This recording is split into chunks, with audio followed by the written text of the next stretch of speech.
Então, como eu enviei para vocês uma mensagem, então vamos à apresentação, então, do trabalho, ou do diagrama de blocos, e aí eu gostaria também de ver como cada um mostrar um pouco, só meio superficial, a respeito da, como que é o nome lá, Lisandra? Eles estão fazendo lá O Trello, você quer dizer? no Trello, eu quero que vocês apresentem também, só mostrar no Trello para ver um grupo ver o do outro, só para ter uma ideia. A gestão, né? A Lisandra e eu, a gente viu, tá vendo os três, mas seria bom que os outros dois também conseguissem ver, os outros dois grupos conseguissem ver dos outros, quer dizer, os três grupos conseguissem ver de todo mundo, tá? Então, nada muito detalhado, é só para todo mundo conseguir visualizar esse trabalho que está sendo feito, esse projeto no Trello, e aí fazer essa apresentação no bloco de notas, no diagrama de blocos também, eu gostaria que vocês apresentassem, tá? Quem seria o primeiro grupo? A gente está aqui só com dois grupos, né? Nós estamos com o grupo de cerveja e com o grupo de suco de laranja. Então, o pessoal lá do biodiesel não está aqui ainda. Quem poderia começar? Ninguém quer começar? Pode ser a gente, professor? Da Pode, cerveja? Não sei. pode. Pode ser sim, Dourado, pode começar. Aí vocês conseguem apresentar também. Acho que não precisa de autorização aqui, né? Não. Pode começar.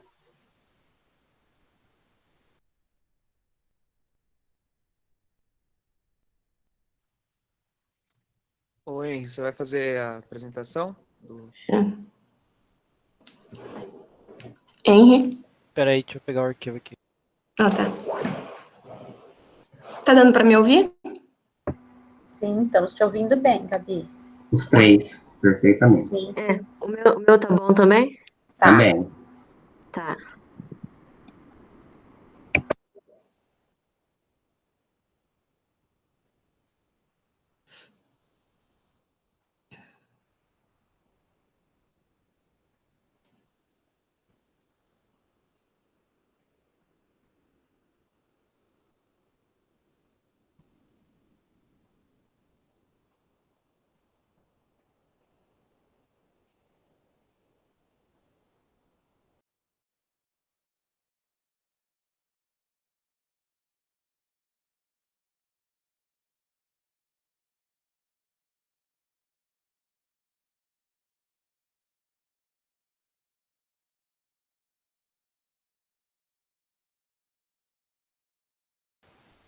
Espera só um pouquinho, tô pegando aqui rapidão.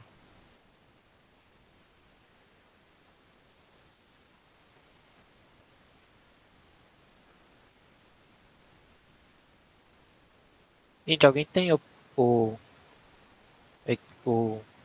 PowerPoint? Eu tenho só o PDF. Ah, fica meio estranho de apresentar hoje. O Henrique, aqui não tem como baixar como apresentação, mas se você...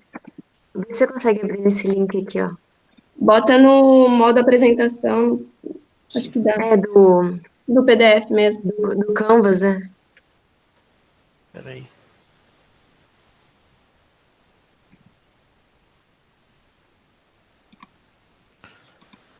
Acho que Porque foi. no Canvas dá pra apresentar. Tá, como que eu compartilho a tela aqui?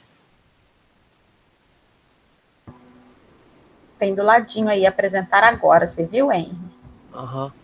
Beleza.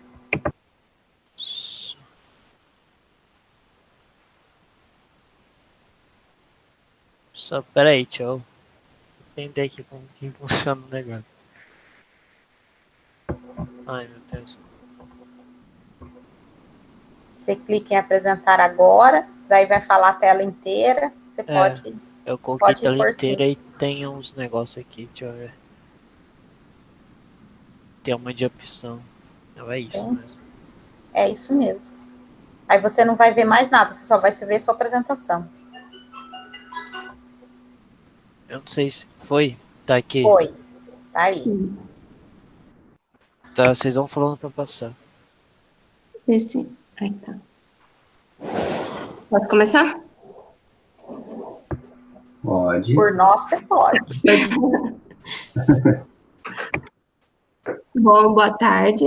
Hoje o meu grupo composto por mim, Gabriela, a Paula, o Henry, o Rafael e a Fernanda. A Fernanda não vai apresentar hoje porque ela precisou fazer um exame, então ela está ausente, mas ela auxiliou na construção de tudo. Nós vamos apresentar de forma mais resumida, né, sobre como funciona o processo da produção da nossa cerveja áurea. De forma geral, pode passar.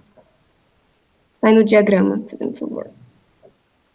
Aí, de forma geral, o processo de produção da cerveja consiste na conversão de uma fonte de amido em mosto, que é um líquido açucarado, que depois, no processo de fermentação, vai ser submetido à transformação em bebida alcoólica, né? Para nossas cervejas, que vão ser do tipo Pilsen e IPA, as matérias-primas utilizadas principais são água, malte Pilsen, lúpulos específicos e a levedura. Pode passar. O primeiro processo da nossa fabricação consiste na moagem do malte, que é realizado em um moinho de rolos, para que o endosperma do malte, que é um tecido nutritivo que tem nas sementes, que fornece ao embrião substâncias como amido, celulose, proteína, óleos, gorduras, tudo, ele fique mais disponível para que esse grão passe para as próximas etapas. Essa etapa ela é muito importante, porque ela que vai resultar numa cerveja adequada e com rendimento de produção adequado. Então, se o material que for moído não for moído da forma adequada, vai alterar todo o processo daqui para frente.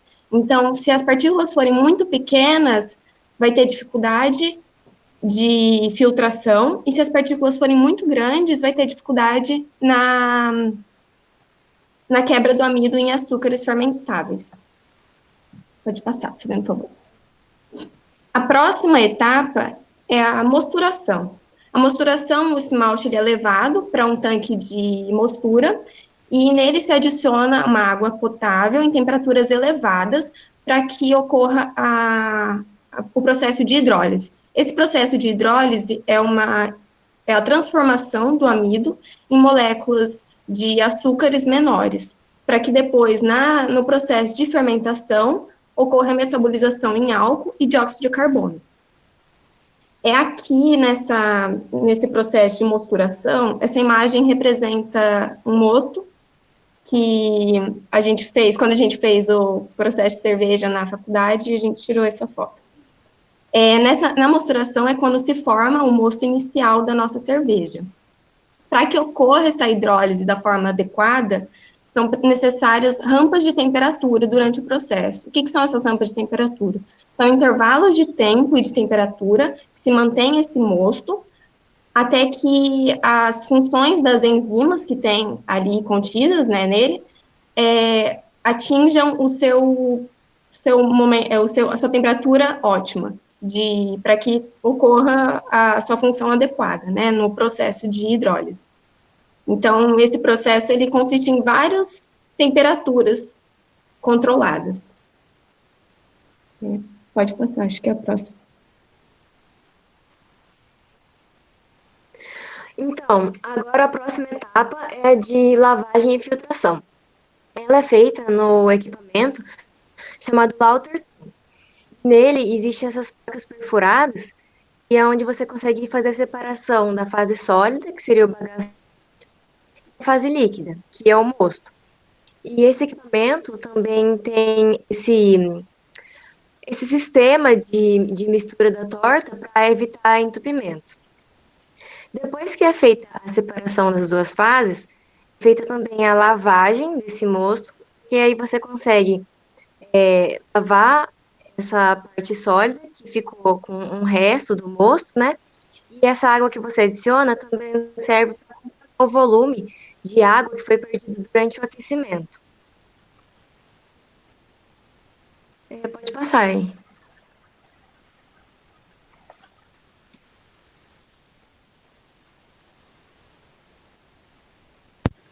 Bom, sobre a fervura, ela tem o objetivo de estabilizar o mosto nos aspectos biológicos.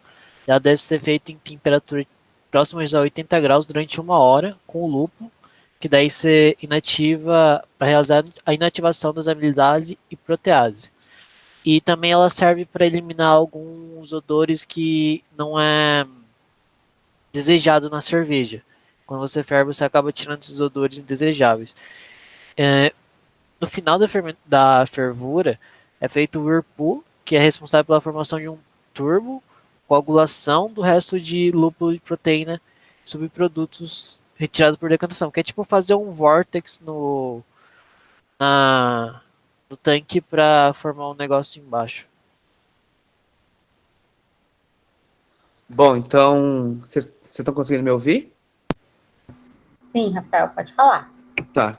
Então, depois da etapa de fervura, esse mosto vai passar por um trocador de calor, né, de dois estágios, onde no primeiro estágio ele vai trocar calor com água na temperatura ambiente, vai resfriar um pouquinho, e depois ele vai trocar calor com uma solução de aquosa de etileno glicol, que daí ele vai descer bastante a temperatura e vai chegar aí por volta de 11 graus para nossa cerveja Pilsen, por exemplo. E na receita da IPA, acho que é 14 graus.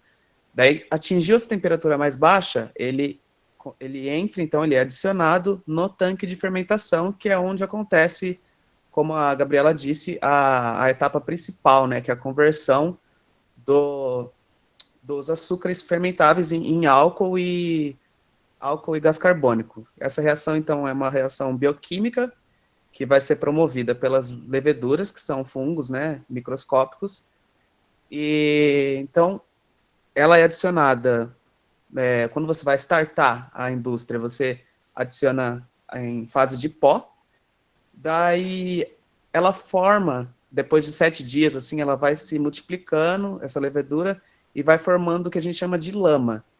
Essa lama, depois de 7 dias de fermentação, é retirada. Então, daí a gente vai para a etapa de maturação da cerveja, que é onde a gente consegue ter as características sensoriais mais apuradas. E a fase de maturação dura em média aí 21 dias e é realizada a 0 graus Celsius, então a gente precisa ter um resfriador do tipo chiller, pode ser um chiller. E também, depois dos 21 dias que a gente deixar a cerveja maturando, é necessário também estar inserindo um coagulante que chama ácido tânico, ou Clear Max, que vai capturar, né, todas as componentes que não se dissolveram, açúcares que não fermentaram, restos de levedura, restos de lúpulo, vão se coagular, sedimentar e vai ser purgado também da mesma forma que a levedura foi purgada ali no 7º dia de fermentação. Então, depois disso, a gente também vai estar, durante esses 21 dias de maturação, vai estar adicionando gás carbônico para ir fazendo, né, as análises sensoriais que vão dizer assim o momento certo de a cerveja está pronta com a carbonatação correta. Daí é isso, então, a parte de fermentação. Pode passar, hein? O Garcia já comentou antes, mas tem umas fotos, né, do coagulante comercial, nessa forma comercial, que é o Clear Max. E, como o Garcia disse, você adiciona ele um dia antes da maturação acabar, porque assim você consegue uma cerveja bem clarificada, sem nenhuma partícula assim, indesejada, e que isso é bom para o comercial, né? Tem um aspecto melhor para venda. E a carbonatação também é um aspecto bom para o comercial, que essa adição de CO2 é para ficar mais agradável ao paladar, porque o CO2 produzido durante a fermentação muitas vezes não é suficiente. Então você faz essa correção do teor para você conseguir um melhor resultado. Pode passar aí.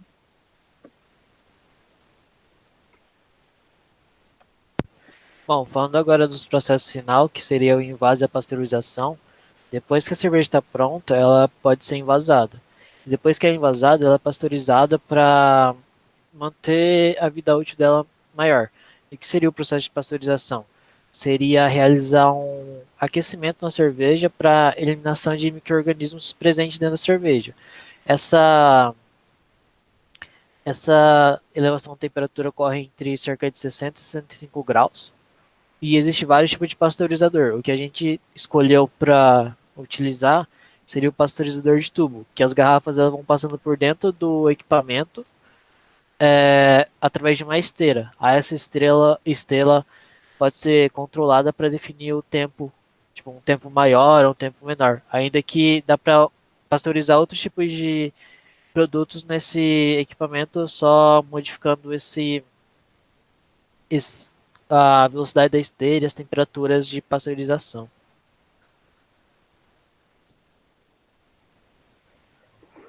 Bom, então agora na cerveja IPA, né? Tem algumas diferenças que, por exemplo, na parte do malte, para Pilsen a gente só vai usar um malte. Na IPA a gente vai usar 3 tipos de malte e os lúpulos utilizados na fervura são diferentes também. E o principal aqui é que a gente vai colocar o lúpulo também na parte de fermentação, como está mostrando ali. Pode passar, Henrique, por favor. Esse processo de adição de lúpulo a frio, não na fervura, é chamado de dry hopping. Então, basicamente, o dry hopping ele tem como objetivo extrair os óleos essenciais do lúpulo, que quando você adiciona ele na fervura, ele acaba se perdendo por evaporação. E, assim, não existe a cerveja IPA sem esse processo de dry hopping. Então, tem 2 tipos de dry hopping, que é o método que chama dry hopping estático e o dinâmico.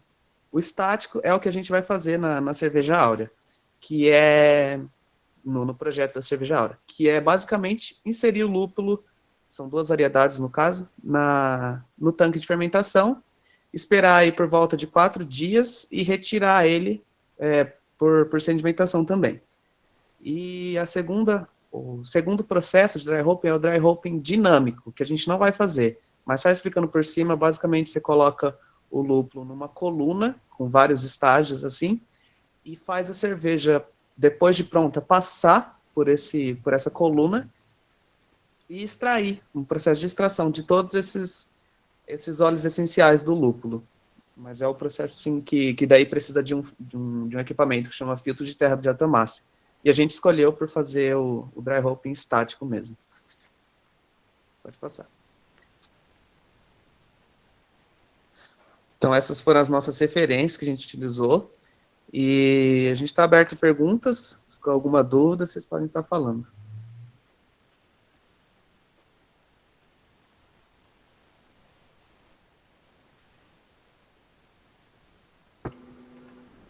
Bom, obrigada pela apresentação. Eu tenho dúvidas, mas eu queria ver se alguém de outros grupos tem algumas dúvidas. Primeiro, alguém tem alguma dúvida? Vocês combinaram de ninguém fazer pergunta para ninguém? Volta um Não, pouco. professora. Não combinaram? Tá tão corrido que a gente não tem nem tempo de conversar. Oh, coitadinho. Isso já está implícito, né, no combinado de vocês, já é antigo. Por que vocês vão fazer coagulação e não vão fazer uma filtração? Porque, professora, a levedura, como é baixa fermentação, a levedura ela vai sedimentar sozinha. Uhum. Daí, basicamente por ser mais barato fazer a clarificação utilizando o coagulante. Mais barato do que comprar um equipamento de filtração. Tá. É barato, então, esse produto? Sim. Assim, em comparação com um filtro, que seria muito mais... O processo ia ser muito melhor, né, de clarificação. Sim. Ele é mais barato. Porque o filtro, na verdade, ele tem um custo inicial grande, só que depois ele, né, se for grande produção, ele se paga ao longo do tempo. Mas tá certo, entendi resposta de vocês. Uma outra coisa, na verdade, é que eu gostaria agora de ver para a próxima etapa, não era para essa mesmo, tá? Mas, assim, na próxima etapa, eu gostaria de ver todas as explicações, as cinéticas de tudo que está acontecendo aí. Então, por que a pasteurização está acontecendo a 60 a 65 graus? Vocês sabem me responder? Que é uma temperatura que acaba matando os micro-organismos. Quais micro-organismos? Aí, os que estavam lá presentes na cerveja. Então, vocês vão ter que saber quem que está lá presente, porque dependendo de quem estiver lá presente, não tem, né, diminuição da carga microbiana com 60, 65 graus. E assim, pasteurização significa que eu matei tudo, porque matar, não é de matar, né, que a gente fala, mas que eu desnaturei tudo, ou que ainda tem micro-organismo presente. Quem lembra da aula da Lu? Não, ainda vai ter, porque não é um processo que esteriliza completamente. Exato, isso mesmo. Então, tem uma quantidade que é permitido pela pasteurização. E aí, se vocês lembrarem, vocês fizeram, talvez, eu não sei se lá na Lu vocês faziam, mas um cálculo do D, que é o tempo de inativação do micro-organismo, quanto tempo ele tem que ficar numa certa temperatura. Tem isso tanto para o micro-organismo como para a enzima. Então, eu queria ver esses tempos e esses cálculos. É cinética de primeira ordem, tá, gente? Tanto para as enzimas, lá do mosto, como na fermentação, como na pasteurização. Tá? Na hora que vocês forem fazer, explicar todos os motivos de cada temperatura e de cada tempo reacional que vocês vão deixar. Esses cálculos são bem tranquilos, porque é uma cinética de primeira ordem, mas todo sentido, depois quando vocês forem fazer os balanços. Só aproveitando, Lisandra, já que a gente está falando desse processo de pasteurização, eu vejo aqui talvez uma falha na definição de pasteurização, tá? Porque só você aumentar a temperatura ali para 60 graus, isso não tem uma garantia de redução desses micro-organismos, né? Na verdade, o que caracteriza mesmo essa pasteurização é essa elevação de temperatura, com certeza, mas depois uma outra redução de temperatura, logo depois. É que eu acho que eu acabei não falando, mas que esse equipamento ele tem 3 zonas de temperatura. Eita, peraí. Tem uma primeira zona, que seria tipo de elevação de temperatura, a zona de pasteurização e a zona de resfriamento. Acho que eu acabei esquecendo de falar isso. Ele é um trocador de regeneração, então. Tá, beleza. Adorei, porque daí tem os cálculos legais para fazer. Então, na hora que estiver apresentando, se preocupar com isso, sabe? Porque isso é conceito. Então, não é só elevar a temperatura. E aí tem a diferença lá, quando a gente está trabalhando com esterilização ou desculpa, no caso, pasteurização, que são as temperaturas diferentes para cada caso, né? Quando a gente está falando lá do leite, a gente fala com temperaturas bem diferentes. Então, o que consegue fazer com que a gente elimine essas bactérias indesejáveis é essa variação de temperatura. Porque se a gente só aumentasse a temperatura, com certeza a gente teria as bactérias termofílicas que elas resistentes à temperatura, né? E na verdade é um duplo T, né? É tempo-temperatura. Então, dependendo da temperatura, é o tempo que você vai deixar. Você pode até deixar em temperaturas maiores ou menores, mas aí vai mudar o tempo teu de residência lá dentro. Isso mesmo. Mas acho que era basicamente isso, meu. Se você tiver alguma coisa, Edmilson, para colocar. Não, é isso mesmo. Acho que esse é o. Vocês vão perceber que é o início de tudo. E aí, conforme vocês forem trabalhando, vai começar a ficar mais. Essas informações elas vão ficar mais fixas com vocês. Vocês vão interiorizar esses conceitos e essas informações. Mas é assim mesmo. No começo, talvez a gente sinta um pouco de insegurança em algumas coisas, mas com o tempo isso vocês vão acabar tendo essa segurança um pouco bem maior por causa do contato que vocês vão tendo com as informações. Uma coisa que eu gostaria, que também é para diante, tá? Essa apresentação é mais para a gente dando norte para vocês do que a gente espera daqui para frente. Inclusive o coagulante, vocês dizerem que tipo de coagulante né? Vocês devem ter visto isso lá em OP1, que tipo de coagulante é esse, se ele vai fazer uma aglomeração de cargas positivas, negativas, por que a escolha dessa substância. Então, é bem interessante que vocês apontem sobre isso, e não simplesmente colocar que vão usar o ácido tânico e pronto.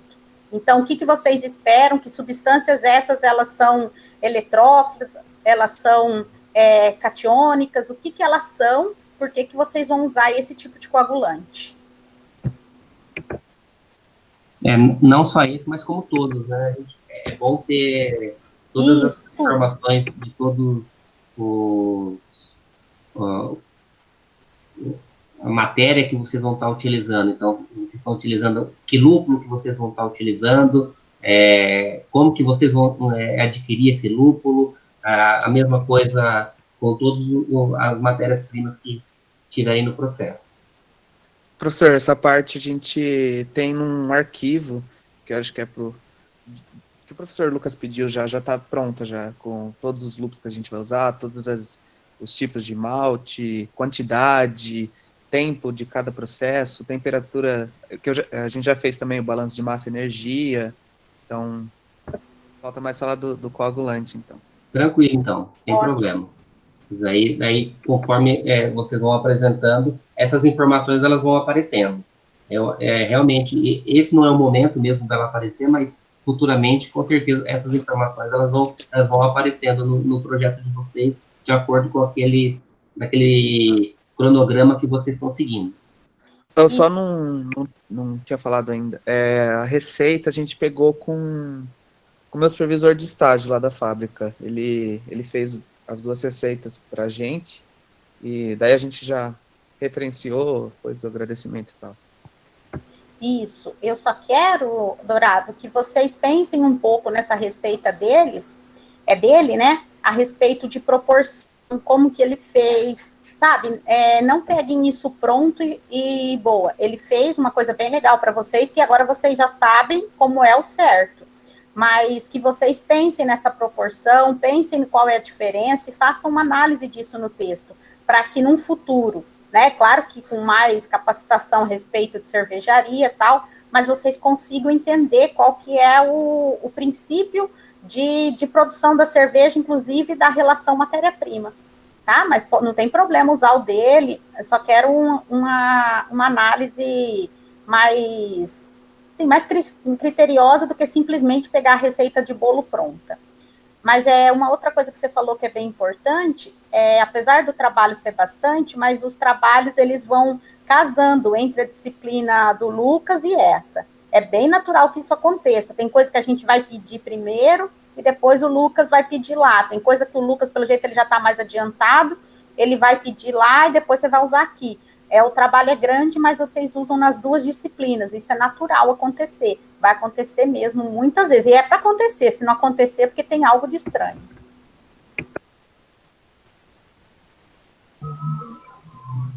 Tranquilo, então. Vamos para o próximo grupo. Qual é o próximo grupo? Biodiesel ou laranja? O laranja estava aqui primeiro, não estava? Pode ser. Pode ser. Prof, Oi, Flor. E apresentar o Trello vai depois? Oi? O Trello a gente apresenta depois, então? Ah, é verdade. Eles não apresentaram o Trello, Edmilson. Então pode apresentar então. Só mostrar. Vamos mostrar. Alguém só quer pro pessoal. apresentar o Trello aí? Só assim aqui. E aí, Tiffany, a gente deixa de vocês por último, tá certo? Porque daí dá tempo do Fábio, né, chegar. A gente deixa de vocês por último.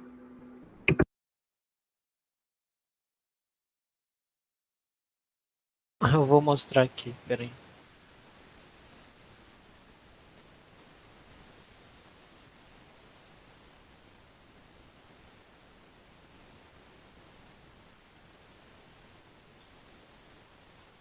Tá aparecendo?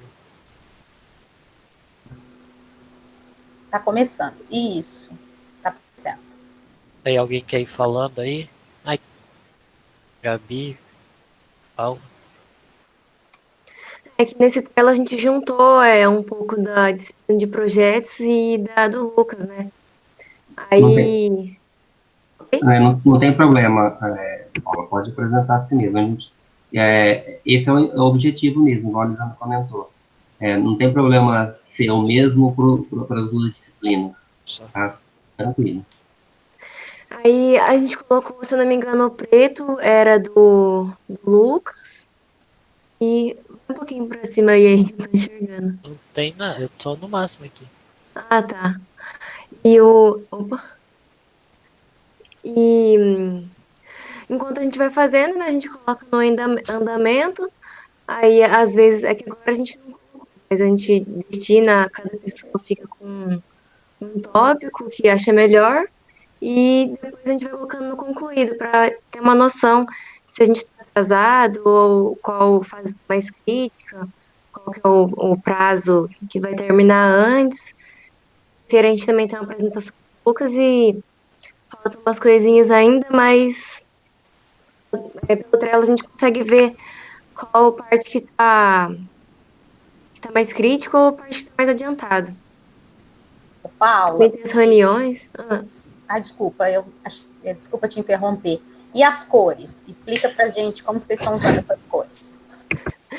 Então, na verdade, as cores é mais a Fer que arruma isso. Eu falo aqui as cores. Ó, cada cor que tem a fazer em andamento concluído equivale às fases. Então, a azul é da fase 2, azul claro é da fase 2, a da fase 1 é vermelho, acho que era vermelho. É vermelho. E fase 3 é a verde, fase 4 é a roxa e fase 5 é a laranja. Tá tudo em fases, assim, dividido. Aí eu não sei, acho que amarelo é importante, se eu não me engano, que tá ali nas reuniões, ata de reuniões, no escopo, então, quando tá com amarelo é importante. Vermelho das reuniões ali é só a capa, para saber quais reuniões já tem ali as atas, tudo certinho. E acho que é basicamente isso das cores.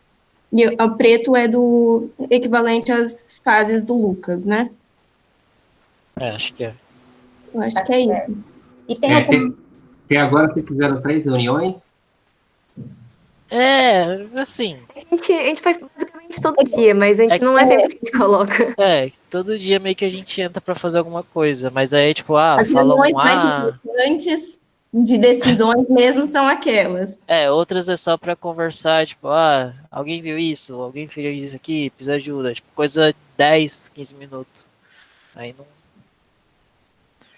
Ou às vezes a gente também fica pesquisando todo mundo junto, aí não é muito uma reunião, né? É mais a gente vai comentando o que a gente tá achando, essas coisas. Isso que eu ia perguntar agora, mas vocês já responderam, então, porque às vezes a gente consegue colocar uma cor do Trello para coisas, por exemplo, que está dando muito trabalho, a pessoa que está delegada àquela função não está dando conta. Então, vocês articulam isso numa forma de uma reunião, todo dia vocês têm essa reunião rapidinha para dizer como está acontecendo? É isso que vocês todo dia a gente fala, sim. Tá. Mas assim, a gente estipulou que pelo menos uma reunião por semana, reunião zona mesmo, assim, a gente tem que fazer. De Tá. ligar no Google Meet e conversar sobre o que está sendo feito. Tá. E vocês não dividiram as cores pela quem vai fazer a tarefa? Vocês estão fazendo a tarefa coletivamente? Está Não, a sendo gente- coletivo, mas também em cada bloco desse tem, às vezes, como a gente designar quem que vai ser responsável por aquela etapa. Sim, nesses Então, daí últimos a a gente gente acabou não colocando aqui, mas tinha cada um responsável. Igual nas primeiras estava mais certinho, ó, quem estava responsável. É que agora começou a ficar mais corrido, aí acabou esquecendo de A gente colocar foi isso meio certinho. que. Daí a gente Mas foi a se gente ajudando e foi tinha fazendo. dividido cada uma etapa do processo, precisar alguma coisa. Tudo bem, entendi. Tá ótimo.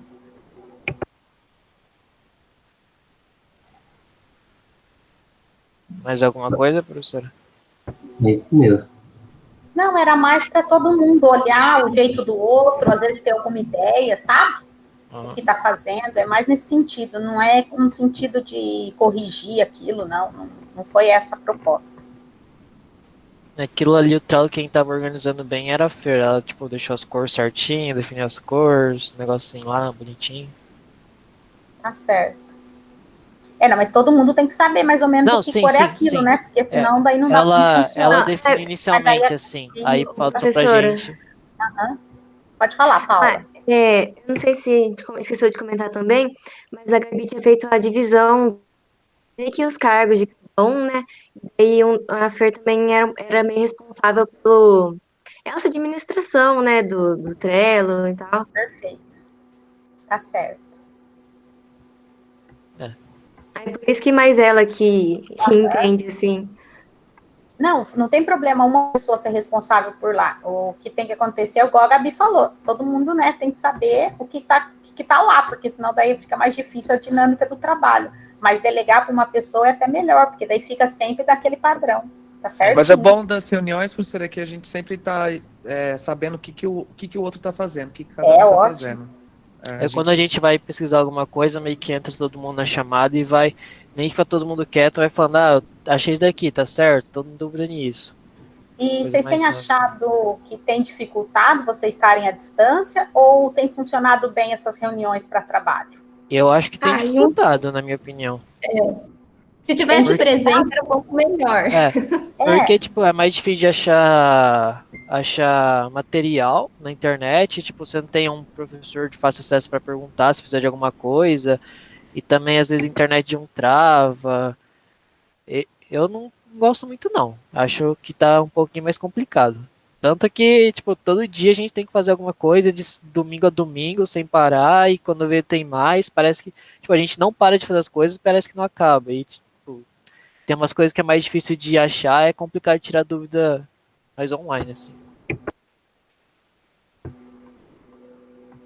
Tá certo. Mas essa parte, essa disciplina, ela é bem vocês mesmo, sabe? Mesmo no semestre passado que estava todo mundo ali, claro que tem coisas pontuais que o pessoal procurava, alguns professores, procurava a gente, mas tem muita coisa que precisa fluir de vocês, até para vocês saberem o que tem que perguntar, porque senão vocês não sabem nem o que buscar, né, com a gente. Não, sim, é que eu acho que mais, tipo, online, pelo menos eu sinto um pouco mais de trabalho de fazer as coisas.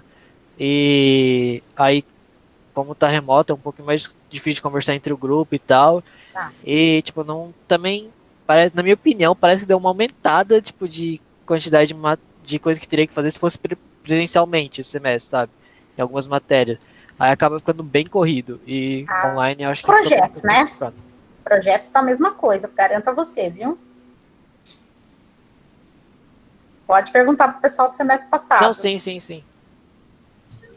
Na verdade, Henry, o que tem acontecido é que, e não é só vocês, alunos, mas nós também, como professores, a nossa atividade, ela acabou aumentando muito, porque o que a gente tem feito? A gente acaba, aquele tempo que a gente vinha para casa e falava assim, não, em casa não vou fazer nada, agora ele parece que ela não existe mais, né? A gente está fazendo tudo em casa, então você para almoçar, aí você volta, fica no computador, aí para tomar um café, para ir no banheiro, e parece que você fica o tempo todo. Então, eu acho que a maioria tem encontrado esse tipo de de diferença também agora. Porque se antes você ia para casa para descansar, agora a única coisa que você faz para descansar é a hora que você vai dormir. Então você praticamente fica o tempo todo só trabalhando. Infelizmente, esse é um dos problemas que tem. Que a gente, tanto nós como vocês, precisam começar a administrar melhor o tempo, sabe? Às vezes é melhor para um pouco, fica meia hora, mesmo que seja mexendo em outras coisas, dá uma descansada, porque realmente isso que você está falando é verdade. Aí não dá tempo de fazer tudo.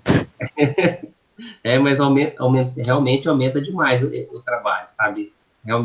E aí vocês vão perceber que ele começa a ficar improdutivo também. Chega uma hora que você está tão cansado, mas você não quer sair dali, então às vezes é bom você dar uma paradinha aí a cada 2 horas, parar uns 15 minutos, nem que seja só para ir beber uma água, ir ao banheiro, tomar um café, alguma coisa assim.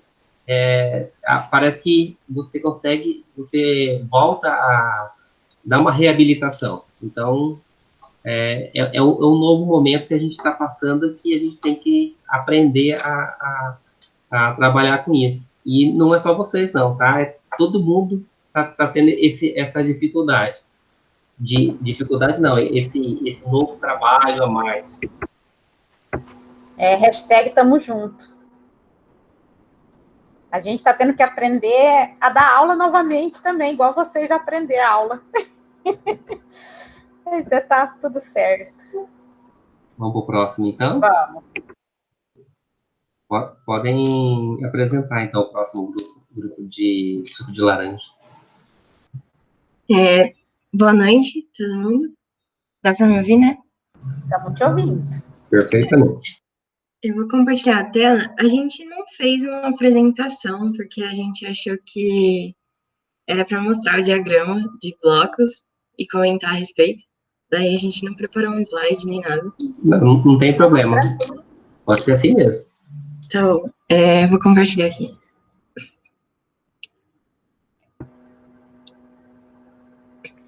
Enquanto a Pamela compartilha, na verdade, a proposta hoje é que todo mundo vá vendo o que o outro está fazendo, para entender um pouco do processo, né, industrial, e a gente poder ir norteando os próximos passos. Essa é a principal função de hoje.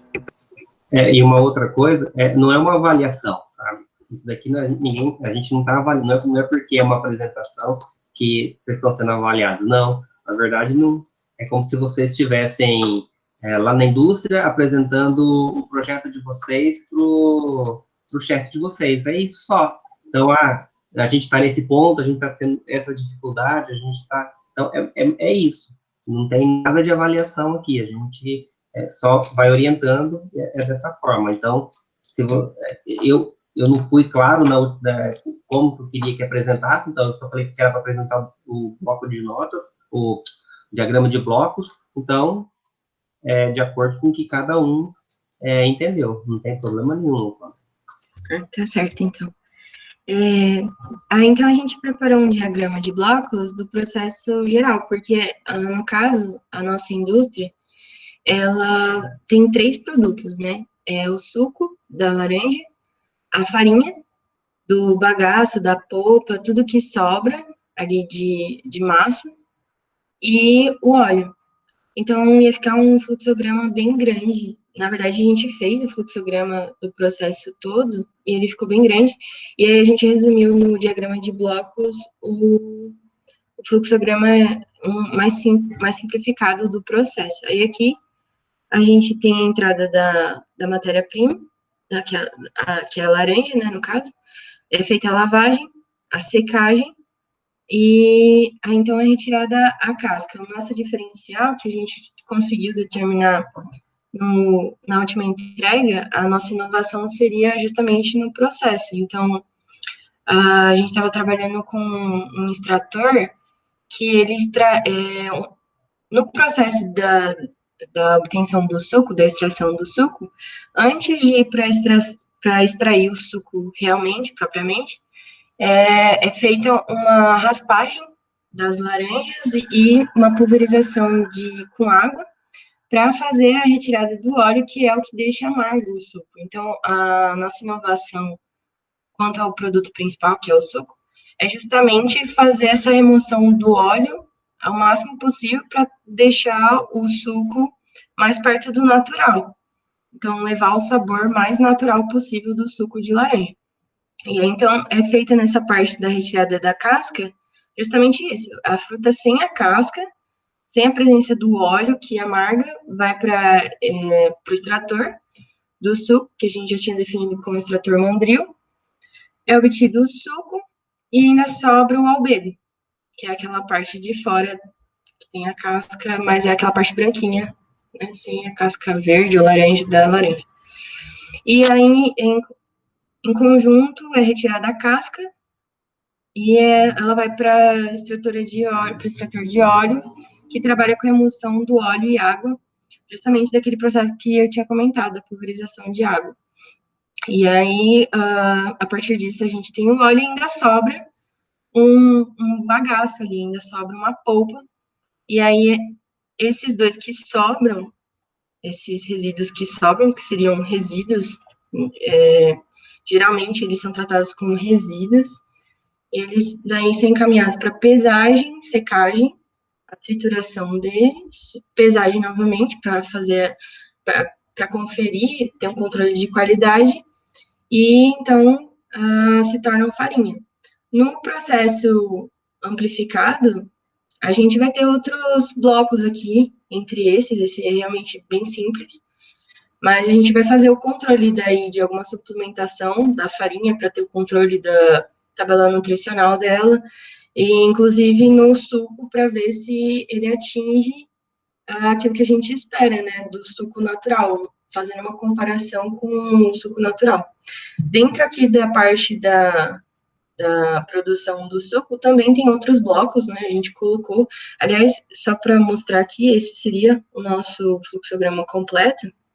Então, a gente tem outros processos dentro da fabricação do suco, onde ele vai passar por evaporadores para ficar concentrado, tem o blender, como eu tinha comentado, para fazer algum ajuste, se precisar, porque o plano é não trabalhar com conservantes, o mínimo possível, para ele ficar mais perto do sabor natural. Então, acho que era isso. Não sei se está faltando alguma coisa. Não sei se o grupo quer acrescentar alguma coisa. A gente fez reuniões para decidir. Deixa o fluxograma, Pan, que aí fica mais fácil da gente depois perguntar. Pode deixar. Isso. Esse aqui? Isso, esse está ótimo. Tá bom. Eu acho que é isso. Alguém do grupo, acho que o pessoal, a gente já tinha comentado, na verdade a gente montou o diagrama de blocos juntos, a gente fez uma reunião para montar e acho que é isso. Acho que eu não esqueci já. E as atas? Não, isso aí é da parte do Trello, eu ia mostrar depois.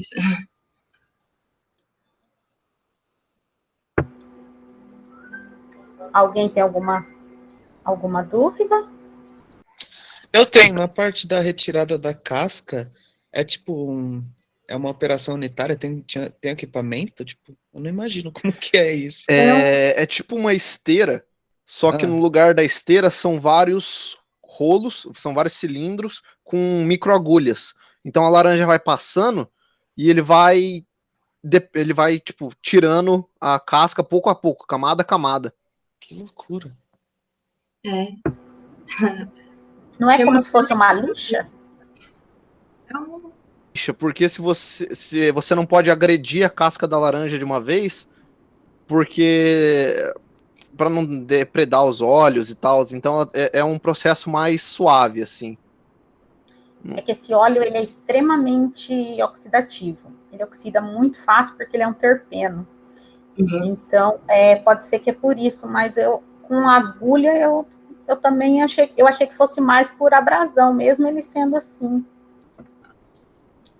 Engraçado. Depois, tem empresa que faz isso que vocês vão fazer? Ou vocês Tem, tiraram... é uma marca italiana que chama... Ai, eu tinha ela aqui em algum lugar. Tá, mas existe, esse processo existe. Existe. Tá. É só uma outra coisa, quando vocês estão trabalhando com um diagrama de blocos, os blocos, basicamente, eles são as operações, tá? E aí, normalmente a gente acaba não identificando correntes, por exemplo, entrada de matéria-prima, normalmente a gente não coloca como se fosse uma operação unitária, tá? Só para tentar entender esse tipo, porque dá a entender que ali onde você escrever entrada de matéria-prima, talvez aconteça alguma coisa ali. Então, só se atentar a esse tipo de problema. A outra coisa também, dentro desse diagrama que vocês estão apresentando aqui, não tem nenhuma outra entrada de alguma outra substância nesse processo? Está tudo aqui nesse diagrama? Na verdade, não. Na verdade, a gente colocou mais no complexo. Aqui nesse aqui, a gente colocou que tem entrada de cloro na lavagem. E também a gente ainda está vendo, porque a gente não sabe bem o que vai ser obtido, quais são as concentrações da farinha, mas talvez aqui no Blender a gente também vai ter entrada de algum outro componente. Então, ficou faltando, como eram bastante operações, daí a gente acabou não chegando no que seria aqui, da entrada aqui. Mas aí tem mais coisa. Tá, deixa eu só entender, então. Ali está a caldeira de vocês, né? Volta fazendo um favor, Tônia. Ali está a caldeira de vocês. O que está chegando nessa caldeira? Então, também está faltando, porque a gente não definiu o combustível da caldeira, a gente especulou, assim, porque no óleo, quando faz a centrifugação, sobra uma cera, mas a gente não sabe ainda se ela pode servir como combustível, a gente ainda tem que pesquisar sobre isso. Entendi. Então, daí precisa saber qual vai ser o combustível que vocês vão utilizar, e aí essa caldeira, vocês vão usar esse vapor somente para concentrar o suco, mais nada. Então, será que não tem nenhum processo anterior que precise de um aquecimento, que vocês poderiam estar utilizando esse vapor, tá? Vocês não vão pasteurizar o suco? Não. A gente achou, na verdade, esse procedimento do concentrador Teixe com os evaporadores múltiplos, ele já faz meio que o papel da pasteurização.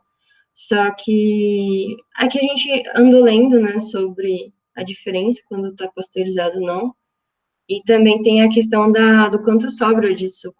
Aí a gente resumiu só na concentração pelo concentrador Teixe, pelo procedimento, né, que seria de evaporadores múltiplos. Beleza. Então, o que eu falei para o outro grupo, dos tempos de dentro aí, temperatura, né, para poder ver se está pasteurizado, carga microbiana, tudo, eu, né, gostaria de ver também o de vocês para frente, quando vocês forem fazer. E uma dúvida que eu fiquei, o que vocês vão ter de resíduo nesse processo? O que vocês imaginam? A cera, né, você já falou? A gente vai ter a cera, e na verdade a gente usa tudo que sobrava, até onde a gente viu, né? Que era o bagaço, a polpa e... Era o bagaço e a polpa que sobrava, assim. Na verdade, também tinha uma questão que a gente estava comentando, que a farinha, quando vai para a parte da farinha, aqui no bagaço, ele ainda vem com um pouco de óleo. Tem alguns lugares que fazem o delimoneno, que é um outro subproduto. Mas a gente tá vendo ainda isso, se vai prensar isso aqui para tirar, se tem algum efeito sobre o sabor, algum componente nutricional da farinha, se vai interferir alguma coisa, precisa tirar. Se precisar, e a gente ainda vai ter resíduo da água de lavagem, né? Sobra isso, tem que fazer o tratamento, que aliás tem que colocar também. Sim. Delimoneno, só uma dica aí, é bem usado como inseticida. Sim. Ele tem um valor agregado interessante. A gente pode colocar assim como projeto futuro, perspectivas futuras? Pode. De fazer alguma coisa. Porque assim, a gente já está produzindo bastante coisa. Tem que colocar mais. A única coisa que tem que ver é se ele realmente não vai oxidar a tua farinha. Tem que ver. Porque ele também é um terpeno. né? Então, ele, para virar um epóxido, para virar outras substâncias e oxidar a tua farinha, é facinho. Então, eu não conheço, não sei se vai acontecer isso na farinha, mas vocês têm que pesquisar isso. Se ele ali dentro, não vai acontecer. Se for acontecer, você tira o óleo e fala que a produção de D-limoneno, né? Porque daí vai ter que colocar alguma coisa para colocar, para ver qual que é se é o D ou se é o L-limoneno. Daí tem outras coisas, são outros processos. Aí você pode falar que esse processo é futuro. Uhum. Tá certo. Uma outra coisa, quando a gente fala se tem algum resíduo, a gente sempre pensa resíduo sólido, resíduo líquido, né? Mas lembre que a gente tem uma caldeira, então aqui tem um resíduo gasoso do processo de combustão. Então aqui também tem um resíduo, tá? Eu normalmente eu esqueço também, então só para que vocês sempre lembrem disso. A gente também tinha comentado de que vai sobrar um vapor ali nos evaporadores também. E o que a gente vai fazer com isso? Se vai retornar? A gente também está pensando sobre... Ainda vai ter o resíduo da caldeira sólido, né? Então, a gente ainda está vendo. Ali no concentrador, triplo efeito? Isso. Triplo efeito. Basicamente, vai sobrar um pouco ali, mas não é tanto assim, porque um vapor do primeiro efeito, você vai utilizar ele para o segundo, ou do segundo para o terceiro, e aí depois do terceiro, é muito pouco vapor que deve sobrar. O que vai ter ali vai ser um condensado, e aí esses condensados aqui, que vocês podem utilizar para otimizar o processo energético da produção de suco de laranja. Então, vocês conseguem fazer isso que vocês vão estudar lá com o Lucas, de engenharia de processo, vocês vão poder estar utilizando aqui. Só mais uma dúvida, para separar o óleo, vocês vão fazer, que você tinha dito, uma aspersão? Você tem a raspagem da casca, Tá. com os rolos, e no que ele vai raspando, você já tem uma emulsão. Você vai jogando água por cima, você vai criando uma emulsão, e aí isso você separa, depois você tem óleo. Eu mandei um vídeo pra Pamela, se ela abrir, ele tem exatamente o processinho aí, mas tá no seu WhatsApp, Pamela. E essa água, ela é pressurizada, ela tá com alguma temperatura, ou é água... É água normal. Achando tão exótico, para falar a verdade. A gente tem uma imagem no trabalho. Não é que eu estou duvidando de vocês, não, gente. É que eu não conheço mesmo. Eu conheço prensagem a frio, conheço quando você usa água pressurizada, mas água assim eu não conhecia. Estou achando interessante. Ele faz aqui tem uma imagem, ó, de como é que é feito. Pulverizada a água mesmo, passa por essa esteira de raspagem aqui, e eles vão recolhendo, vai soltando essa emulsão. É bem simples. Pois é, mas será que a eficiência é alta?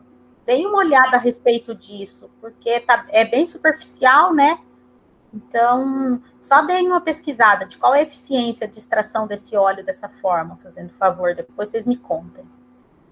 Então, segundo a companhia, eles têm a maior extração de óleos essenciais de laranja. É o que vende a companhia, assim. Legal. Chama Fratelli Indelicato. Tem alguma pressão desse... Pois. Ou não, é aberto, tudo aberto? Como que é isso? A gente tinha comentado, mas eu não me lembro agora. Que foi um dos questionamentos nossos na hora de escolher isso. A gente também se questionou porque só de espirrar água lá já vai, né? Porque o óleo é apolar, sabe? Ele vai arrastar, eu não tenho dúvida, mas eu acredito que o arraste é muito pouco. Aí, se essa água tivesse pressurizada ou próximo da condição crítica, a água, quando ela está próxima à crítica, ela vai se tornando apolar. Por isso que eu perguntei se ela estava pressurizada. A água muda muito a polaridade quando ela está próxima ao ponto crítico. Então, eu achei que ela pudesse estar numa condição não normal, para que ela pudesse arrastar melhor esse óleo, porque senão simplesmente A lavagem vai levar um pouco, mas a eficiência na minha cabeça seria baixa. Por isso que eu tô aqui tão encafifada com isso. Ô, Pan, abre o vídeo que eu te mandei aí, 1 minuto e 35. Talvez, Lisandra, nem sempre o que você está falando talvez a percepção que tenha esteja errada, porque no processo de extração de cana, quando se utiliza a lixiviação, que eles chamam, que na verdade eles chamam ele não chama de moenda, ele chama de extrator, ele até fala que é por difusão, que o rendimento de extração é muito maior. Tá? Então, a gente mas lá é sólidos solúveis que você quer. É diferente, aqui é uma substância polar.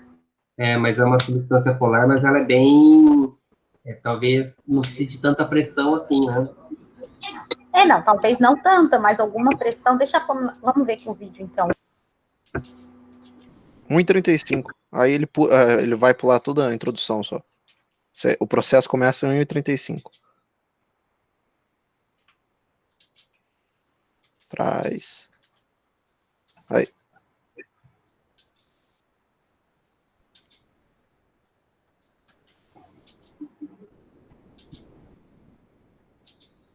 Precisa colocar o som? Não, é só uma musiquinha o som. Aí você faz a emulsão, que tá saindo água. Aí você vai passar para um finisher para tirar os sólidos.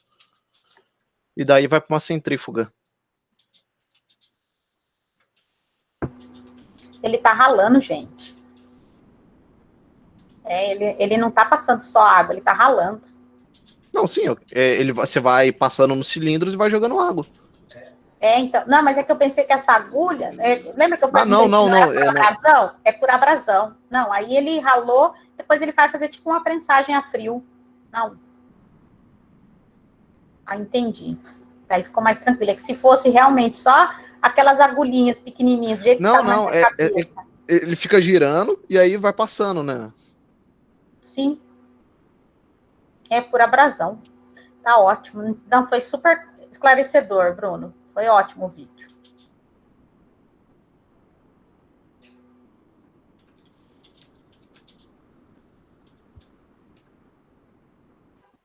Pode parar já. Agora, eu queria que vocês apresentassem só o Trello, só para a gente compartilhar as informações com todos os grupos. Essa operação de abrasão é uma operação unitária que o pessoal de alimentos vê muito, porque é uma pré-operação unitária, faz isso em batata, às vezes, né? Eles têm, a gente não vê muito essas pré-operações, quer dizer, a gente nem vê, eu acho, mas o pessoal de alimentos vê bastante pré-operação unitária, que é para deixar o alimento pronto para ser processado. Lá a gente trata como pré-tratamento de matéria-prima. É feito um pré-tratamento até que ele entra no processo todo. E no nosso caso vai ser fundamental, né? Porque claro, faz parte da inovação do... Com certeza. E toda vez que tratar com alimentos, esses pré-tratamentos, essas pré-operações, elas são muito úteis. Por isso que o pessoal de alimentos vê, dentro da disciplina de operações, vê essas operações e a gente não vê muito, mas são operações simples, a gente conhece o princípio, a gente só não vê porque é bem específico para alimentos mesmo. Vou mostrar a tela, então. A gente, na verdade, a gente não usa muito Trello. A gente separou assim. A gente definiu por cor o que cada um ia fazer. E, na verdade, a gente já deixou, a gente achou esse acompanhamento de metas, que já era um modelo, e só alteramos em cima, porque todas essas etapas que a gente foi fazendo, a gente já comentava tudo no Whats. A gente trabalha mais com o Whats e o Drive. Então, a gente já define tudo lá, marca reunião lá também. Inclusive, a gente, no próprio Drive, a gente faz o checklist. A gente mantém o checklist do que tem que ser feito. E coloca as datas para cada uma das reuniões gerais que a gente tem. Porque as decisões são feitas no Whats mesmo, que cada um vai fazer. mas quando a gente tem que juntar ou conversar sobre compartilhar, né, ter fazer um levantamento das ideias, dos dados, aí a gente faz as reuniões gerais. Depois que voltaram as aulas, a gente fez 2. Daí. A gente tem um documento no Overleaf também, onde a gente vai escrevendo o trabalho final mesmo, o principal. Aí a gente vai fazendo. Que é meio. O site já vai configurando a BNT pra gente, então vai facilitar a vida. Beleza. O importante aqui não é usar o Trello, o importante é que vocês tenham um procedimento que vocês vão tomar. Ou seja, vocês têm que ter uma forma de se organizar com esse projeto. Porque vamos pensar que vocês estão numa indústria, vocês também tem que ter todo esse cronograma, quem vai fazer o quê, então isso que precisa. Se é o Trello ou se vocês acham melhor de uma outra forma, não tem problema. Só precisa ficar claro que precisa, para a organização melhor, para o desempenho melhor desse projeto, precisa ter alguma forma de vocês administrarem isso, tá? Não tem necessidade de se usar o Trello, mas precisa ser utilizado de alguma forma, senão realmente vocês perdem a administração do trabalho de vocês. Uma coisa que, por exemplo, que o Trello possibilitou para o outro grupo, que foi bem interessante que eles mostraram, aí eles colocaram a cor nas etapas. Então, se eles estão fazendo a etapa, se eles já estão em época de etapa 2 e estão com muita coisa da cor da etapa 1, eles conseguem visualizar que estão atrasados, e se tivesse o nome da pessoa, conseguiriam ver quem que está mais atrasado, ou para ajudar, ou se essa pessoa vê que ela não está trabalhando, o que está acontecendo. Então, essas que são as coisas, né, que o Trello ajuda. Aí, igual o Adilson falou, se vocês conseguem fazer toda essa visualização de outra forma, não tem problema nenhum. A gente não está ganhando nenhuma comissão do Trello, não. A gente não tem nenhum apego com ele. É só porque realmente a gente achou que era uma coisa que era mais simples de enxergar isso, né? Mas vocês fiquem à vontade, tá? Se não quiserem mais alimentar o Trello e só quiserem que a gente enxergue o Drive, tá tudo bem. Só não pode se perder nesses pontos que são relevantes. Ok. A gente achou interessante essa parte do Trello, de colocar, assim, as etiquetas, né? Igual aqui a gente até separou as etiquetas de que cada um era uma cor, né? E o que cada um tá fazendo, o que concluiu. E as cores amarelo e laranja era para as matérias, porque as disciplinas que a gente também está usando para processos junto com projetos. Então, a gente tem esse controle. É bem legal, é bem interessante. Só que como a gente já estava usando o checklist do Drive, então para a gente ficava muito mais intuitivo, né? Só chega lá, marca o xizinho no que foi feito, já separa as funções no Lattes e depois junta e conversa, e aí o trabalho fica pronto. Mas a gente achou interessante, sim, de estar fazendo... Eu não sei se o pessoal quer... e aqui a gente também conseguiu definir aqueles trabalhos que aquelas atividades que a gente teve para fazer missão, visão e valores, a gente também conseguiu trabalhar aqui dentro. Então, esses tempos a gente também acabou definindo o nome da empresa, só para fazer um comentário, que ela vai ser chamada de Noran, então... Não era outro nome? Ou não? Eu tô doida. A gente não tinha nome ainda. A gente não tinha nome. Aí a gente acabou Mentira, era suco da avó Pan. Mas não ela é. não quis. Isso é uma mentira.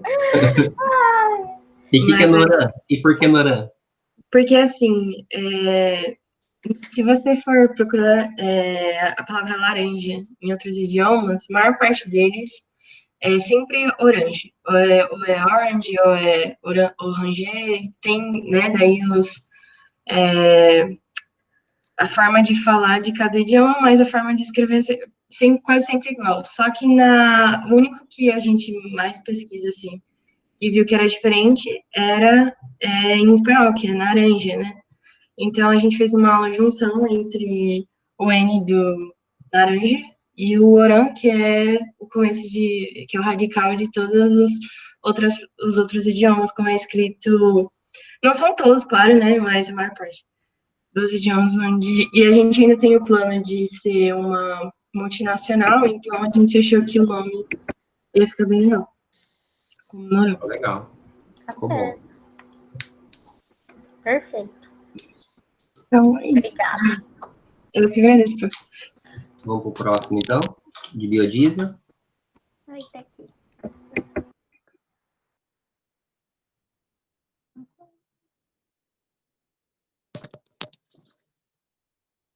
É, não tá. 50 minutos não dá pra nada, né? Olha, Tá dando pra ouvir? tá sim, Tifa. Então tá bom. Quando coloca para apresentação uma janela, eu não posso ter muitas janelas abertas no meu computador. Pode sim. O problema é que você não vai ver mais nada, você só vai ver a sua apresentação. Não, aqui não aparece, mas tá, vou colocar aqui para apresentar tudo. Coloca apresentar agora a tela inteira. E aí ele vai aparecer. Pelo menos é para aparecer. Foi? Ainda não. Ah, tá. Aqui meu computador tá lerdo. Ele ainda deve estar carregando. Agora tá vindo. Ah, dá para ver? Tá. Esse aqui é o nosso diagrama de blocos para a produção do biodiesel. Aqui a gente começa o nosso processo aqui, onde a gente está misturando o catalisador de óxido de cálcio mais o metanol. Nesse caso, a gente escolheu fazer com catalisador heterogêneo, por ser mais fácil de separar. E também ele deixa... basicamente porque é mais fácil de separar, né, eu acho. E é mais barato. Aí, a gente mistura, passa para um reator de CSTR. A gente optou por fazer um processo contínuo. Então, a gente entra no primeiro reator de CSTR, onde entra o óleo de soja refinado. E depois desse reator, a gente passa pelo processo de separação. E na pesquisa sobre o processo de separação, a gente viu que a centrífuga de disco é a mais eficiente, porque ele consegue separar até três fases, tipo sólida e 2 tipos de líquido. Então, ele era o mais ideal para separação de óleos. Então, por isso que a gente decidiu escolher ele. Além de, comparado com o decantador, ele é o ideal quando a gente tem uma produção muito grande. E no caso, como a gente escolheu produzir 800 metros cúbicos por dia, ele acabava sendo viável. Então, a gente escolheu uma centrífuga de disco. Aí, o produto, a separação disso, tipo o óleo, a gente volta para um outro reator. A gente escolheu 2 reatores porque assim a gente conseguia uma conversão maior do óleo de soja para o biodiesel. Aí aqui no reator 2, ele está voltando o óleo de soja que não foi reagido, entra mais novo catalisador e mais metanol. E de novo a gente passa para a centrífuga de disco.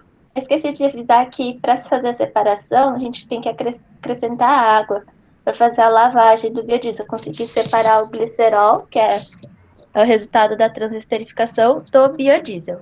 Não sei se dá para entender certinho. Acho que se eu estiver faltando alguma coisa, o Fábio e o Vitor me complementam. Mas é basicamente isso. A gente coloca a água, como a água consegue solubilizar mais o glicerol, ela consegue separar ele do biodiesel. Então, a gente consegue aqui, em uma das fases, sai o glicerol com a água e o álcool, e aqui sai o biodiesel com o resto, que não deu para separar certinho. Aqui, depois o resultado da separação da centrífuga passa por um flash. O flash é por causa que é uma separação simples, porque a diferença do ponto de fusão entre o metanol e o biodiesel é bem grande, então é mais fácil a gente usar um flash por ser um equipamento mais barato comparado com uma torre de destilação. Aí, depois de separar o metanol, a gente tem a purificação do biodiesel, porque dentro do biodiesel a gente ainda tem algumas impurezas, tem um pouco de óleo que ainda não foi reagido, tem glicerídeos, então a gente passa por uma torre de destilação para fazer uma purificação mais efetiva do biodiesel.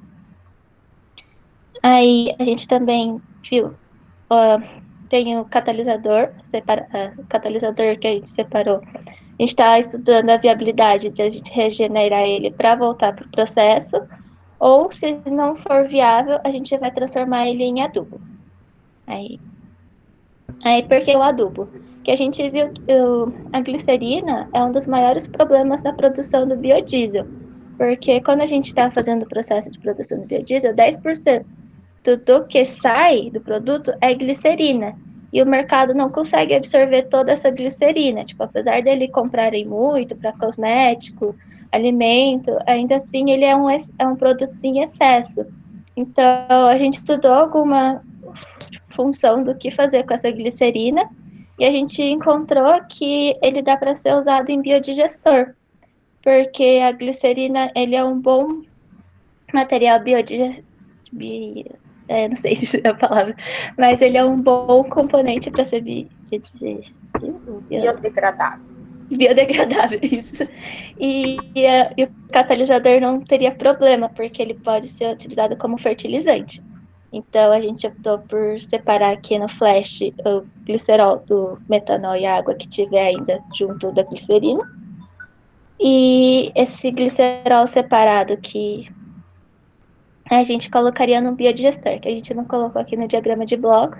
A gente pensa em colocar num biodigestor para produzir fertilizante. Aí esse fertilizante a gente poderia vender ou entregar para os produtores que fornecerão óleo de soja, que fornecerão soja para a empresa de produção de óleo de soja.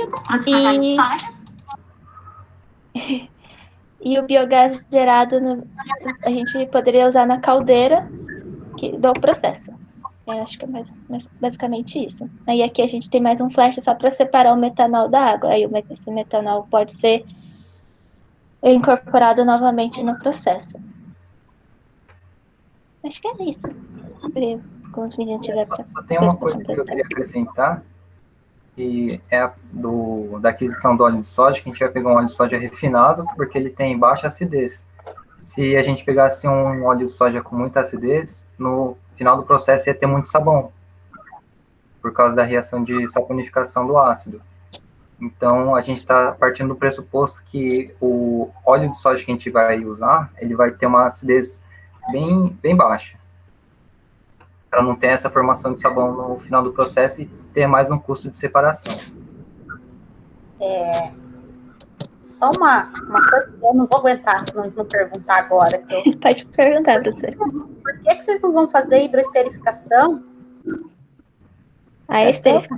Hidroesterificação. Por que vocês estão fazendo transesterificação e não vão fazer hidroesterificação? Deixa eu pensar.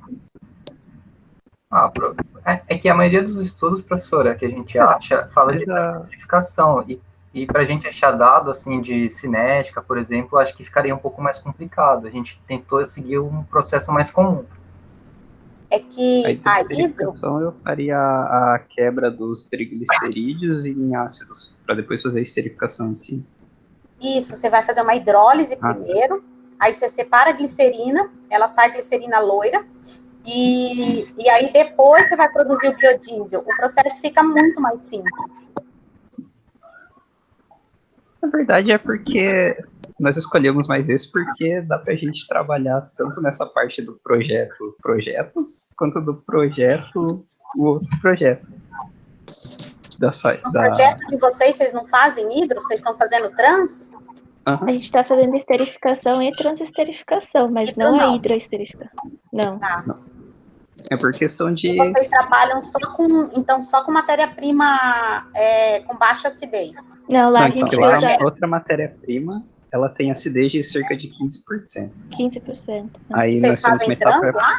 A gente faz uma etapa prévia de esterificação. esterificação e depois uma etapa de trans. Entendi. É que daí, o que a gente desenvolver aqui para transesterificação, nós podemos aproveitar um pouco lá, e o que a gente desenvolver lá, nós podemos aproveitar um pouco aqui. Não desmerece nada. É que na hora que eu fui vendo esse processo aqui, eu fiquei agoniada para perguntar isso, porque o processo seria muito mais simples e eu não consegui enxergar. Ainda mais que vocês tiveram essa ótima ideia de aproveitar a glicerina e tal. Eu não entendi muito bem, mas tudo bem, eu entendi agora, vocês me responderam. E aí eu tenho só mais assim, uma dúvida, depois eu vou deixar os outros perguntarem, porque vocês sabem o turnover desse catalisador? quê? O que, professora? O turnover é o número de vezes que ele consegue ser recuperado. Eu acho que vocês falam assim, né, na disciplina, o número de turnover. Isso é uma coisa meio estranha, digamos assim. Por exemplo, um dos artigos que eu achei, que ele fala que faz social comercial, o autor jura que em mais de 20 usos ele não sofre alteração significativa. Agora, outros autores já dizem que em 5 e 6 já há, tipo, uma redução considerável da eficiência do catalisador. Aí eu não sei bem como que a gente faria nesse quesito. Eu acho que talvez a gente pegar, tipo, nós pegarmos vários artigos e ver mais ou menos qual seria o mais recorrente. Provavelmente, Fábio, o que está acontecendo é que são matérias-primas diferentes, e aí esse catalisador vai ter um turnover diferente, e principalmente tempo reacional e temperatura. Isso pode ser que está fazendo um catalisador ter um turnover de 10, 12 e o outro de 6. Provavelmente é o tempo reacional e temperatura, o TT. Dá uma conferida nisso, que geralmente tem relação. Vou dar uma olhadinha depois. Tá. Uma outra coisa que eu já tinha falado para o outro grupo é com relação a algumas correntes que talvez não estejam aqui. E nesse caso aqui eu vejo que a parte de utilidades, a gente não tem nenhuma corrente de vapor aqui, né? E aí, mas vocês vão precisar desse vapor. E aí, da onde vai vir esse vapor?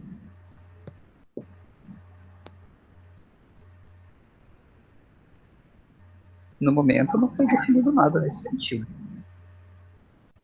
Tá, como que a torre de destilação vai funcionar? Eu teria que deixar mais ou menos estruturado uma fonte de calor para já funcionar os fornos com os flashes. Meio que aproveitar a estrutura de aquecimento.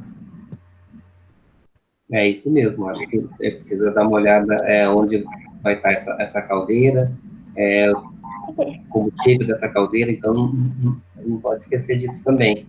É que a gente ainda está aprendendo agora engenharia de processos sobre utilidades e integração energética, por isso que a gente ainda nem fez. Não, tranquilo. Só não esqueçam que nesse processo aqui, ele precisaria ter a caldeira, e aí precisaria estar aonde o vapor vai estar aqui, daí vocês vão precisar fazer a integração energética disso, porque o vapor que vai sobrar aqui na torre de destilação vai servir para aquecer alguma outra coisa que vocês estão precisando.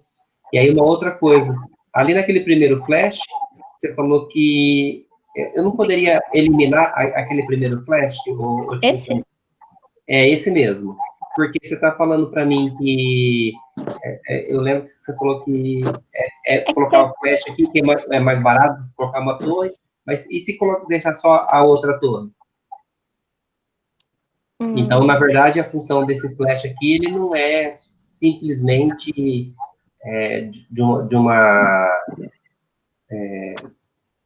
de separação. Você não poderia... Entendi. Entendeu? Talvez não poderia recuperar esse metanol que você está falando, que vai recuperar tudo numa torre de destilação? Só estou perguntando para começar a pensar essas coisas também. Talvez a gente consiga reduzir algum equipamento, algum processo que já esteja sendo utilizado aí comercialmente, e aí teria um ganho bem interessante disso. Entendi. E esse flash é o de separação mesmo, né? É uma separação. É o de separação. E aí aqui também vai precisar do vapor, então, né? Vou precisar do vapor aqui, vou precisar do vapor da torre de destilação. O CSTR, eu não sei se precisa ter a temperatura controlada, então, conforme o processo o projeto for andando, daí, igual eu falei lá primeiro, essas informações elas vão aparecendo. E uma outra coisa que eu queria pedir para vocês, porque isso eu vou pegar no pé de vocês o resto da vida, é esse metanol, né? Porque eu pego no pé do Guilherme, pego no pé de todo mundo, porque na minha cabeça é inconcebível a gente fazer um biodiesel com uma matéria-prima que é fonte de petróleo. Então, eu não consigo aceitar isso muito bem. Eu tenho a dificuldade de aceitação nesse negócio, né? Porque eu sei que o etanol vai dar muito mais problema, a reação é muito... Eu entendo tudo isso, mas, assim, justifiquem tudo isso, porque assim como eu, muita gente vai questionar, porque não faz sentido, né? A gente ter uma proposta de um diesel que é biodegradável, mas você está usando ainda uma matéria-prima de petróleo. Então... Mas hoje já existe metanol verde, prof. Ah, então beleza. Daí Eu você acho que acaba eu com o já... meu problema. É isso. Eu vi que tem o metanol verde, que é recuperação do processo de etanol, se eu não me engano. Então tá ótimo. Se usar metanol verde, tá ótimo. O que na verdade fica engasgado comigo é usar metanol de petróleo. Aí, sim. Porque daí é trocar 6 por meia dúzia, né? É que a gente escolheu o metanol por ser mais fácil de encontrar cinética, né? Não, e ele é assim, a reação é muito mais fácil de acontecer, você tem toda a razão, ele é muito menor, né, a cadeia, então é fato que o processo é mais limpo com metanol, só que assim, é mais limpo no sentido da cinética, só que ele é menos limpo do sentido ambiental. Então, como o biodiesel a gente está produzindo para não usar diesel, se eu usar o metanol como matéria-prima, fica um pouco desproporcional o processo. Mas se for metanol verde, está totalmente justificado, você tem toda a razão.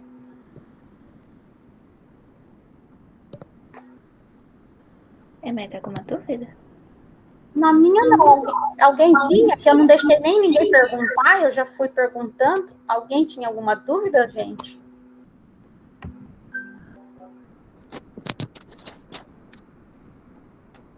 Acho que não, Tiffany, tá ótimo. Agora, só apresentar como vocês estão fazendo a organização e o desenvolvimento do trabalho. Não sei se é no Trello, onde vocês estão fazendo. A gente está usando o Trello desde o começo. Tranquilo, então. Aqui a gente separou em alguns cards não, os quadros, né? A gente deixou um card de links, que são os links mais importantes que a gente encontra, tipo, com o Drive, ou o Canvas que a gente estava usando para montar. E também a gente está deixando todas as atas aqui para os professores. Opa!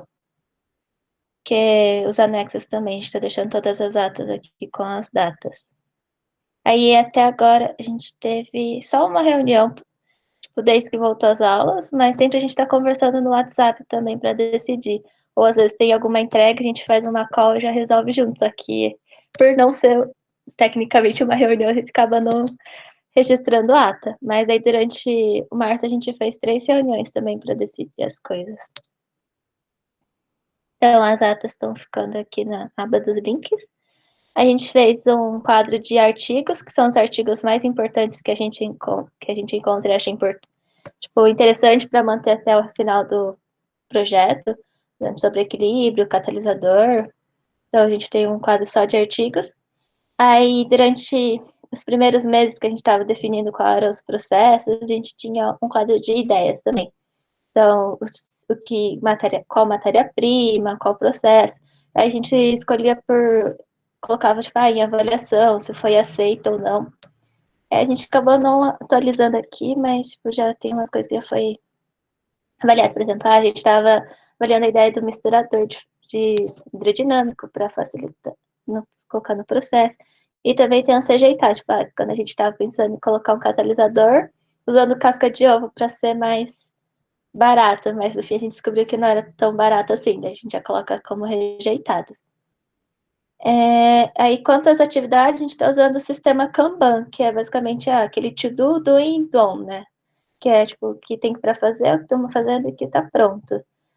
Aí a gente coloca, por exemplo, as etapas e o que a gente tem que definir em cada etapa com os checklists. Aqui não está completo, mas enfim. Mas aí tem os doings, aí as questões, por exemplo, durante o projeto, as dúvidas que surgem, a gente coloca no quadro sobre questionamentos para ser perguntado pelo professor ou ir atrás de alguém para responder. E aqui são os dons, que, por exemplo, a gente já decidiu o nome ou as atividades, que como a gente está usando como engenharia de processo também, então tem as atividades de engenharia de processo. Acho que é basicamente isso o nosso Trello. Em termos da gente enxergar, o Trello de vocês norteia bem, sabe? O que vocês estão fazendo, como que tá, o que vocês estão, aonde vocês estão, o que está fazendo, ele ficou bem elucidativo. Eu consigo enxergar tudo que vocês estavam planejando, esse negócio de rejeitado, isso ficou bem legal. A única coisa, assim, que ficaria o perfeito se juntar o do pessoal, né, do primeiro grupo com esse, são as cores, que aí vocês colocaram as etapas, e aí as cores, né, ficam mais óbvio do que vocês escreveram as etapas. E aí o pessoal do primeiro grupo, né, também se acrescentassem esses outros pontos, também ficaria mais fácil da gente enxergar. Eu acho que essa era a intenção hoje, de vocês virem um pouco do outro, para poder, se vocês gostarem, melhorar. Não é que o primeiro a gente não entende ou nada disso, mas esse fica mais fácil, a nossa leitura do Trello, porque a gente não está participando das reuniões, né? Então fica mais fácil a gente entender. Eu vi das outras equipes, achei legal, para dividir as atividades também. Porque, por exemplo, quando a gente faz os checklists, se fosse o Trello pago, dava para definir, por exemplo, esse aqui tal pessoa faz, aquele ali tal pessoa faz. Só que, como é o gratuito, não tem isso, né? Daí eu achei bem legal que as outras equipes fizeram, tipo, de separar cada um por ser uma cor. Foi bem criativo que eles fizeram, eu também gostei. Acho que é isso. É isso mesmo, tá ótimo.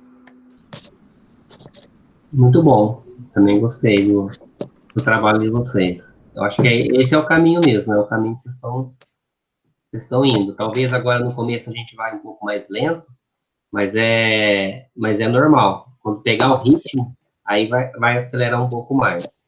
Mas eu achei bem interessante, e é bom esse compartilhamento de informações. Então, ver o que o outro está fazendo e poder fazer no nosso também, ver se o nosso está funcionando. Então, essa é a ideia, era a ideia desse trabalho de hoje. Eu acho até que para a aula de quinta-feira, nem conversei isso com a Edmilson, mas se vocês quiserem enviar alguma pergunta, alguma coisa para a gente ajudá-los, né, esclarecendo na próxima aula, eu acho que é interessante, porque agora vocês estão começando essa segunda etapa, né, então a gente não vai, eu vou colocar só o checklist, o que vocês precisam fazer, vou pôr à disposição lá para vocês tudo isso, mas a gente não sabe muito bem ainda o que vocês estão precisando de ajuda. Então, se vocês conseguirem mandar, pode falar, Gabi. Eu tenho dúvida quanto ao escopo que tem que montar. Eu não consegui identificar a diferença dele com o que a gente já fez antes de, tipo, o plano de negócio. Ele é uma junção de tudo? O que ele é? Então, é que, na verdade, quando eu fiz aquela diminuição do trabalho, né, aquele primeiro escopo era falando mais da equipe, da disciplina. E agora era do projeto. Então, se você já fez do projeto, não tem importância, pode, tá ótimo. É que naquele momento eu achei que ia ficar muita tarefa, por isso que eu diminuí. Mas é a mesma coisa, se você já fez do projeto. Se você já falou da tua empresa, do que é o objetivo da indústria, era isso, tá? É que naquele primeiro podia falar da disciplina. Qual que era o objetivo da disciplina? Podia ser mais simples para poder acabar mais rápido. Tá, e vocês vão dar um feedback do que a gente já enviou para saber se está tudo certo? Vamos sim. A gente está um pouco atrasado, porque a gente teve a semana passada, a gente chegou ontem em casa, né? E aí estamos um pouquinho atrasado. Mas até o final da semana, quero ver se a gente consegue ir entregando o feedback para vocês poderem ver o que a gente achou, o que está ótimo, o que precisa corrigir alguma coisa. E vocês quiserem, na segunda etapa, entregar de novo, aí vocês têm até a segunda etapa para entregar novamente. Tá, obrigada. Nada.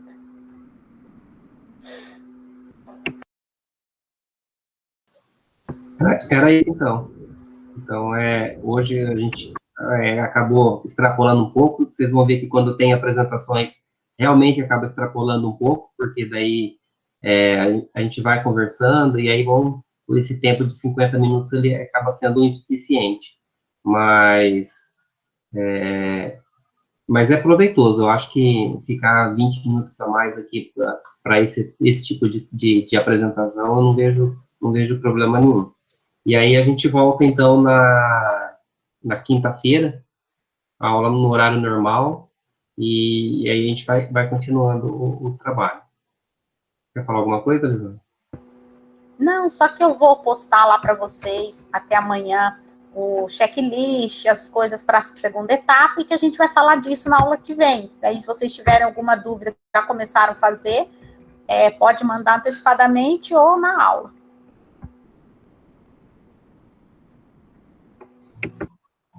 Tá certo, então, pessoal. Por hoje era isso, então. Boa noite a todos. Obrigada e parabéns para todo mundo. Ok, obrigado. Boa noite. Boa noite. Pode sim, Tiffany, pode ficar. Fica à vontade. Na verdade, eu fiquei na dúvida sobre esse escopo que a professora falou, se é aquele TAP que a senhora apresentou na última aula. Isso, era dele mesmo. Eu entendi que ela estava falando